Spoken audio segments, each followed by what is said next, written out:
Bon sabbat, que le Seigneur vous garde et vous fortifie en ce saint jour. Je souhaiterais partager avec vous le chapitre 11 d'Ésaïe. Ésaïe, chapitre 11.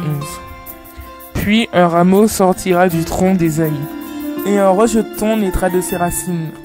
L'esprit de l'Éternel reposera sur lui, esprit de sagesse et d'intelligence, esprit de conseil et de force, esprit de connaissance et de crainte de l'Éternel. Il ne jugera point sous l'apparence, il ne prononcera point sur un oui-dire, mais il jugera les pauvres avec équité, et il prononcera avec droiture sur les malheureux de la terre.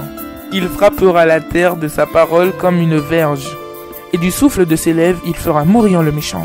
La justice sera la ceinture de ses flancs, et sa fidélité la ceinture de ses reins. Le loup habitera avec l'agneau, et la panthère se couchera avec le chevreau. Le veau, le lionceau et le bétail qu'on engraisse seront ensemble. Un petit enfant les conduira. La vache et l'ours auront un même pâturage, leurs petits un même gîte. Le nourrisson s'hébétera sur l'antre de la vipère, et l'enfant sevré mettra sa main dans la caverne du basilic. Il ne se fera ni tort ni dommage sur toute ma montagne sainte, car la terre sera remplie de la connaissance de l'Éternel, comme le fond de la mer par les eaux qui le couvrent. En ce jour, le rejeton d'Isaïe sera là comme une bannière pour les peuples. Les nations se tourneront vers lui et la gloire sera sa demeure.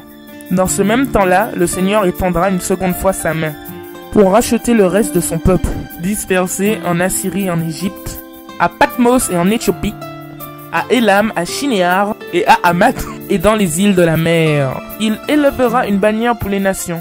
Il rassemblera les exilés d'Israël. Et il recueillera les dispersés de Juda, des quatre extrémités de la terre.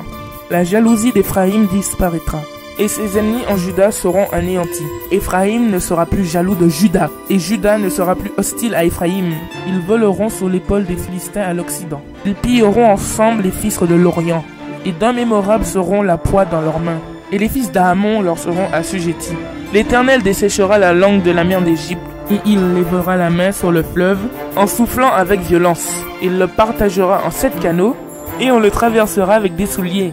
Et il y aura une route pour le reste de son peuple, qui sera échappé de la Syrie, comme il y en a une pour Israël, le jour où ils sortirent du pays d'Égypte. Amen.